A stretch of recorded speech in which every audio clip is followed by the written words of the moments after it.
Hmm. Aduh, aduh, aduh.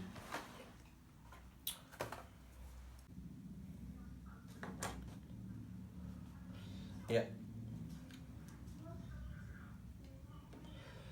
halo Jess, balik lagi ke channel Kurantau. Kali ini aku mau sharing video aja sih. Aku berkegiatan mendaki gunung selama di Bali ini karena memang sudah mulai banyak kegiatan juga. Jadi, tapi akan menyempatkan waktu. Rencana aku akan mau naik gunung Pusuk Buhit. Tuh udah ada dapat kenalan di Samosir. Jadi karena kemarin tuh ada adik tingkat yang nge-DM, eh, dia pengen tahu apa aja sih yang ditanya selama seminar proposal. Jadi ya aku mau sharing aja sih soal itu gitu. Karena kayaknya kalau misalnya seminar proposal online tuh beda sama kalau seminar yang sempro langsung gitu. Tapi ya buat kalian tahu, seminar, biar kalian tahu juga, seminar proposal itu adalah tahap awal sebelum kita mengerjakan skripsi. Nah kalau di kampus itu dikerjakannya cuman sampai bab 3 doang gitu, dan itu cuman rancangannya doang. Belum tentu yang apa yang kita kerjakan di seminar proposal itu dari bab 1 sampai bab 3 itu akan terpakai di skripsi nanti, yang terus kita lanjutkan dari bab 4 sampai bab akhir gitu. Enggak. Ada juga teman-temanku yang bahkan sampai ganti judul gitu karena judulnya ditolak karena plagiarisme gitu. Ada sih yang sampai ganti judul, ada bahkan udah mau sidang juga ada yang belum dapat judul juga, belum ada yang DCC juga. Wah. Nah, tadi udah dikasih tahu kan apa itu seminar proposal, dan itu singkatnya aja sih. Terus jadi kalau pas aku kehitung cepet sih, pas seminar proposal, karena benar-benar aku tuh bukan cuman asal selesai. Prinsipku waktu itu tuh aku pengen benar-benar skripsiku ini adalah hasil pemikiranku sendiri. Itu ada seniorku bilang kalau misalnya skripsi yang baik itu adalah skripsi yang selesai. Tapi kalau menurutku cuman asal selesai kayaknya kurang pas deh. Kuliah 4 tahun ngapain aja gitu kan. Makanya aku pengen berpikiran kayak apa sih yang bisa dibikin gitu. Gitu. Jadi skripsiku waktu itu ini tentang olahraga boulder. Olahraga boulder, eh, aku ngambil judulnya waktu itu pengaruh latihan bouldering terhadap kekuatan otot tangan nih. Jadi pengaruh latihan bouldering ini terhadap kekuatan otot tangan untuk olahraga petualangan panjat tebing itu. Jadi panjat tebing itu adalah olahraganya dan boulder adalah latihannya gitu. Dan pengen lihat apakah ada perbandingannya nggak selama masa latihannya gitu. Jadi pas aku sidang proposal kan, aku silakan saudara Bobby menjelaskan, katanya gitu. Jadi aku jelasin bab 1, di slide 1 itu bagian perkenalan, di slide 2 itu bagian teori, terus masuk di slide 3 itu di bagian metode.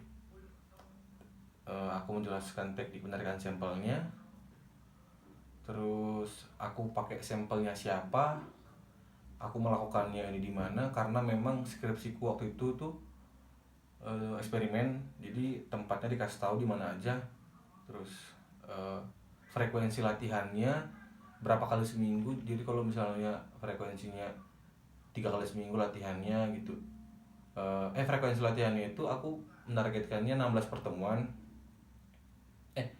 Aku menargetkannya 16 pertemuan.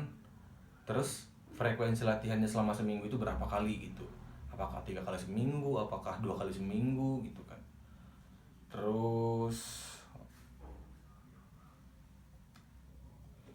ditanya ditanya rumusan masalahnya ada berapa.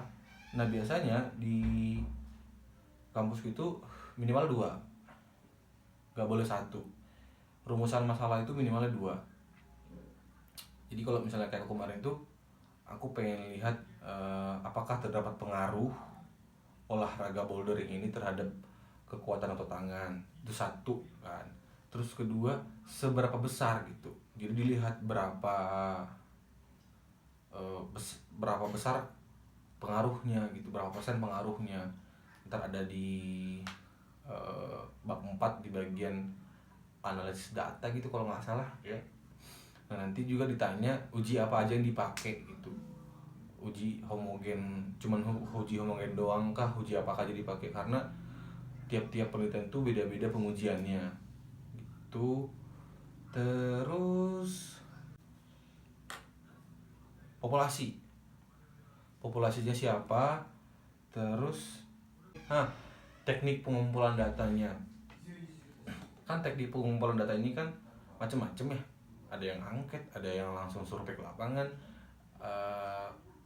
Kalau misalnya kayak aku kemarin tuh teknik pengumpulan datanya itu aku langsung ngetes di lapangan gitu. Jadi begitu mereka latihan boulder, aku ukur dulu, terus nanti di pertemuan ketiga aku ukur lagi, terus nanti di pertemuan kelima aku ukur lagi, pertemuan 7 aku ukur lagi, gitu seterusnya sampai ntar pertemuan ke-16 gitu. Ada lagi sih, itu doang. Intinya sih selama sempro itu nanti kita cuma bakal ditanya ini aja, rancangannya aja, ini si skripsi ini mau dibawa kemana sih gitu, mau dibawa kemana sih. Cuman waktu itu tuh ada beberapa teman-teman yang ya plagiarisme lah bisa dibilang, dia plagiat. Dan karena waktu itu dosennya itu adalah orang yang menguji skripsi itu, jadi tahu oh ini bukan hasil pemikiran Anda katanya gitu. Udah langsung diganti. Itu sih simple sih selama sidang proposal tuh, karena menurutku suasananya bakal beda sih selama kita ngasih sidang via Zoom, bakal beda sama sidang secara langsung gitu. Dan pada intinya jangan grogi sih. Kalau misalnya kita nggak menguasai hasil tulisan kita, itu yang bahaya. Nah kalau misalnya kita menguasai apa yang kita tulis, ya bakal fine-fine aja gitu. Itu sih.